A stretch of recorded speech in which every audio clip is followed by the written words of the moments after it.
अस्सलाम वालेकुम प्यारे दोस्तों, आपका बहुत बहुत इस्तकबाल है हमारी क्लासेस के अंदर, जिसका नाम है स्कूल अभी चालू है, क्लास में नहीं मोबाइल पर। तो चलिए दोस्तों, आइए। कल हमने देखा था simple present tense. Simple present tense के पूरे जुमले हम मुकम्मल कर चुके हैं। अब हमको करना क्या है, हमको दूसरा टेंस देखना है। दूसरा टेंस कौन सा है, क्या आप बता सकते हैं नाम? सिंपल प्रेजेंट टेंस की दूसरी किस्म कौन सी है? वो है प्रेजेंट कंटिन्यूअस टेंस। आपके समझ में आ गया होगा दोस्तों कि एक टेंस होने के बाद अब दूसरा टेंस हमारा शुरू हो रहा है। अब हमको क्या करना है, देखिए ये सिंपल प्रेजेंट टेंस से बहुत आसान है। अभी कितना आसान है मैं आपको बताता हूँ। इसके अंदर चेंजेस क्या क्या होते हैं मैं आपको मवाजना करके बताऊँगा दोनों टेंसेस का, कि सिंपल प्रेजेंट टेंस के अंदर और प्रेजेंट कंटिन्यूअस टेंस के अंदर क्या क्या चेंजेस आएंगे। तो सबसे पहले आपको कुछ चीज़ें याद रखना है, वो मैं आपको बता देता हूँ। अब प्रेजेंट कंटिन्यूअस टेंस के अंदर हेल्पिंग वर्ब्स जो होते हैं वो 3 होते हैं। कितने होते हैं? 3। हमने देखा था कि प्रेजेंट कंटिन्यूअस टेंस के अंदर, सिंपल प्रेजेंट टेंस के अंदर 2 हेल्पिंग वर्ब्स आए थे, लेकिन प्रेजेंट कंटिन्यूअस टेंस के अंदर 3 हेल्पिंग वर्ब्स आएंगे। तो 3 हेल्पिंग वर्ब्स कौन कौन से? वो है इज, एम और आर। ये 3 हेल्पिंग वर्ब्स है दोस्तों। इज, एम, आर, ये 3 हेल्पिंग वर्ब्स आते हैं। और साथ ही साथ जुमले के आखिर में क्या आता है? रहा है, रही है और रहे है। और साथ ही साथ दोस्तों और एक चीज़ हमको याद रखना है इसके अंदर, कि इसके अंदर वर्ब की जो शक्ल आती है, तो प्रेजेंट टेंस के अंदर, सिंपल प्रेजेंट टेंस के अंदर हम वर्ब की पहली शक्ल इस्तेमाल करते थे, लेकिन यहाँ पर वर्ब की पहली शक्ल ही इस्तेमाल होंगी, लेकिन उसके साथ वर्ब के साथ हमेशा क्या लगेगा? वर्ब के साथ हमेशा ING इसका इजाफा हो जाता है। बस इतना आपको याद रखना है। ये हुई प्रेजेंट कंटिन्यूअस टेंस की ख़ास बातें, उसका तारुफ, उसकी पहचान जो हमें आगे काम आते रहेंगी। हम किसी नए शख्स से मिलते हैं तो पूछ लेते हैं ना, भाई कैसा इंसान है, थोड़ा सा हिंट हमको मिल जाता है कि अच्छा है, बुरा है, इसकी आदतें क्या है। तो ये टेंस की आदतें क्या है वो हमको मालूम हो गई कि इसके अंदर 3 हेल्पिंग वर्ड्स इस्तेमाल होते हैं। Is, am, are, am are is भी बोलते हैं, लेकिन इज़ एम आर में इसलिए बोलता हूँ कि याद करने में आसानी जाती है। उसके बाद तर्जुमे के आखिर में हमेशा रहा है, रही है, रहे हैं, और वर्ब के साथ ING। तो चलिए दोस्तों, हम देखेंगे दोनों का मवाजना कि सिंपल प्रेजेंट टेंस और प्रेजेंट कंटिन्यूअस टेंस के अंदर चेंजेस कौन कौन से हैं। तो देखिए दोस्तों, हम इधर लिख देते हैं सिंपल प्रेजेंट टेंस, ठीक है, और यहाँ लिख देते हैं प्रेजेंट कंटिन्यूअस टेंस। ठीक है दोस्तों, अब हम यहाँ एक लकीर खींच लेंगे। ये मवाजना मैं आपके लिए बता रहा हूँ कि आप समझ जाए कि किस तरीके से इसके अंदर फॉर्मेशन हो रहा है।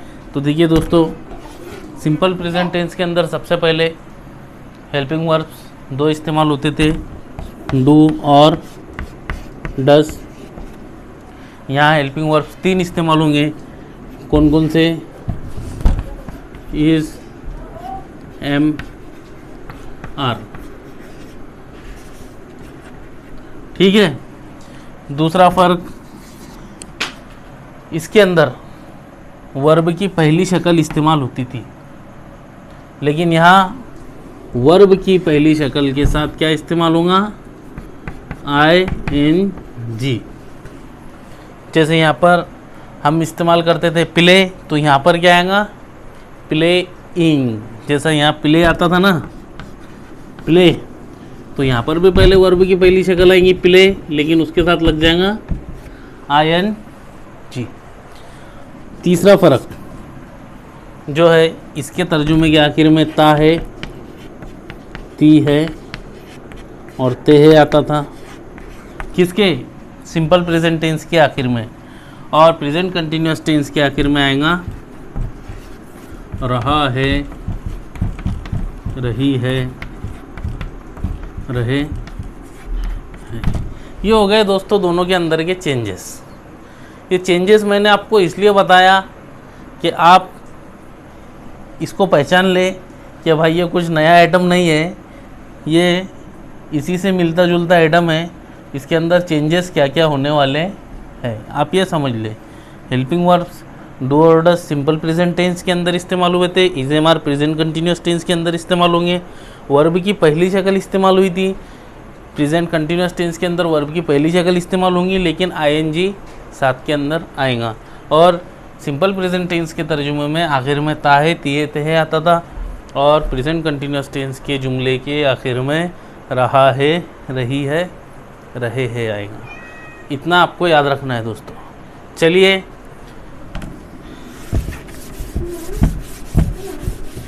ये इसलिए बताया मैंने कि आपको काफ़ी अरसे तक ये याद रहे, इसका मवाजना याद रहे।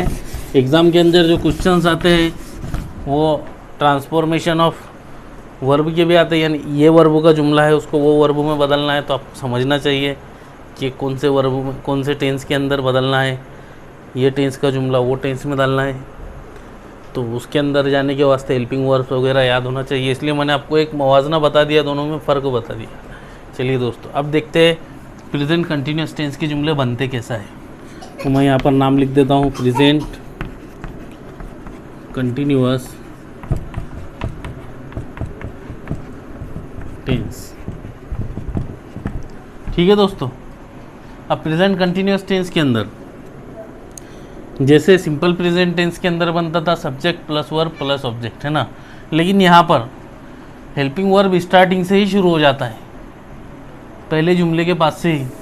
पहले हेल्पिंग वर्ब कहाँ लगता था, क्वेश्चनियर जुमला जब आता था, इंट्रोगेटिव सवालिया जुमला जब आता था जब हेल्पिंग वर्ब लगता था, लेकिन यहाँ पहले जुमले से ही हेल्पिंग वर्ब लगना शुरू हो जाता है। अब सबसे पहले एक चीज़ मैं आपको बताना भूल गया, सबसे पहले ये जो इज एम आर है ये किसके साथ कैसे कैसे लगते हैं ये भी मालूम होना चाहिए ना। 3 हेल्पिंग वर्ब है, पहले हमको मालूम था डू और डस, आई यू वी दे के साथ डू लगता था और ही शी इट नेम के साथ डज लगता था। अब ये इज एम आर किसके साथ लगेंगी, तो देखिए दोस्तों हम पहले सब्जेक्ट्स लिख लेते हैं, I you we they he she it या कोई नाम, ठीक है। ये हो गया हमारा चार्ट, ये हो गए सब्जेक्ट, ठीक है।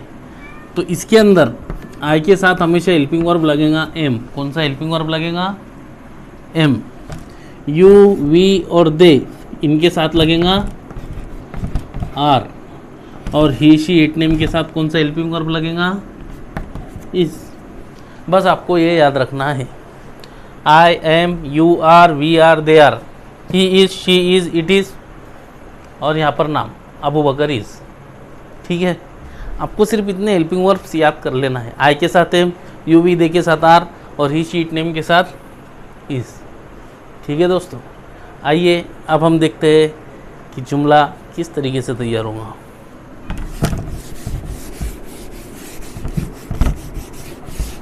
तो सबसे पहले इसका फार्मूला क्या है, सब्जेक्ट सबसे पहले, फिर हेल्पिंग वर्ब। देखिए हेल्पिंग वर्ब जब भी आता है बयान है जुमले में वो सब्जेक्ट के बाद ही आता है, तो subject plus helping verb plus verb की पहली शक्ल प्लस आईएनजी। क्या आएगा वर्ब की पहली शक्ल के साथ, आईएनजी, और प्लस ऑब्जेक्ट, फुल स्टॉप। बस इतना फार्मूला आपको याद कर लेना है। ये हो गया फार्मूला। अब ये फार्मूले के ऊपर देखिए कैसे बन जाएगा जुमला। सब्जेक्ट रखिए आई, अब आई के साथ हेल्पिंग वर्ब कौन सा इस्तेमाल होगा, अभी मैंने बताया था, है ना। आपको पहले ये तीनों याद होना चाहिए, इज, एम, आर। किसके साथ कौन कौन आएगा, तो आई के साथ क्या आएगा, एम, तो आई एम, ठीक है। वर्ब कौन सा है हमारा, प्ले, प्ले के साथ क्या लगाना है, ING, ये हो गया प्लेइंग। और क्या प्लेइंग, खो प्लेइंग, है ना। तो दोस्तों देखिए, आई एम प्लेइंग खो, मैं खो खेल रहा हूँ। तर्जुमे में क्या आएगा वो भी देख लीजिए, मैं खो खेल रहा हूँ। ठीक है दोस्तों। अब यही जुमला अगर मैं बनाऊंगा यू के साथ तो वो कैसे बनेगा। अब आई के साथ तो हम बनाना देख चुके हैं, सीख लिए। यू के साथ देखिए, यू हेल्पिंग वर्ब कौन सा यू के साथ, आर, ये हेल्पिंग वर्ब आएगा। याद करना है दोस्तों बस, बाकी कुछ नहीं, सिर्फ दिमाग चलाना है। यू आर वर्ब की पहली शक्ल प्ले, उसके साथ क्या, ING ऑब्जेक्ट खो, full stop. You are playing खो, तुम खो खेल रहे हो। यहाँ खेलते हो नहीं बोलना है, क्योंकि ये कौन सा टेंस है, ये प्रेजेंट कंटिन्यूअस टेंस है। तो ये हो गया यू आर प्लेइंग खो। अब तीसरा टेंस, ये अब हम एक काम करेंगे, हम यहाँ पर जो है तो वी लगाएंगे। वी के साथ कैसा आएगा, वी आर प्लेइंग खो। समझ में आ गया दोस्तों, वी आर प्लेइंग खो। और इसी के साथ साथ हम दे का भी इस्तेमाल कर लेंगे। दे के साथ कौन सा हेल्पिंग वर्ब आएगा, आर, दे आर प्लेइंग खो, वो सब खो खेल रहे हैं। समझ में आ गया दोस्तों। तो चलिए मैं आपको चार्ट के ज़रिए समझा देता हूँ। मैं आपको चार्ट से इसलिए समझा रहा हूँ दोस्तों, चार्ट से समझना बिल्कुल आसान है। आप एक बार समझ जाएंगे आपको ज़िंदगी भर याद रह जाएगा। तो देखिए, formula subject, helping verb, verb की पहली शक्ल, उसके साथ क्या, प्लस ING प्लस ऑब्जेक्ट, है ना। तो हो गया है यहाँ पर I, U, V, दे। अब सिर्फ याद इतना रखना है कि आई के साथ हेल्पिंग वर्ब कौन सा आएगा, आई के साथ आएगा M, सिर्फ इतना याद रखना है। और यू वी दे के साथ कौन सा हेल्पिंग वर्ब आएगा, आर। समझ में आया। वर्ब प्लेइंग ऑब्जेक्ट खो। आई एम प्लेइंग खो, मैं खो खेल रहा हूँ। यू आर प्लेइंग खो, तुम खो खेल रहे हो। वी आर प्लेइंग खो, हम खो खेल रहे हैं। और दे आर प्लेइंग खो, वो सब खो खेल रहे हैं। दोस्तों करना कुछ नहीं है, सिर्फ वर्ब और ऑब्जेक्ट बदल देना है। मैं वर्ब ले लेता हूँ, ईट, उसके साथ ING, हो गया ईटिंग। और ईटिंग क्या, mango. I am eating mango, मैं आम खा रहा हूँ। आम का सीज़न चालू है, खाते रहिए। यू आर ईटिंग मैंगो, तुम आम खा रहे हो। वी आर ईटिंग मैंगो, हम आम खा रहे हैं। और दे आर ईटिंग मैंगो, वो सब आम खा रहे हैं। इस तरीके से आप अलग अलग वर्ब बदल कर यहाँ जुमले तैयार कर सकते हैं। प्यारे दोस्तों, जुमले तैयार कीजिए, पढ़ते रहिए, बढ़ते रहिए। लॉकडाउन है, मास्क का एहतमाम कीजिए, दूरियां कायम रखिए। आपका बहुत बहुत शुक्रिया।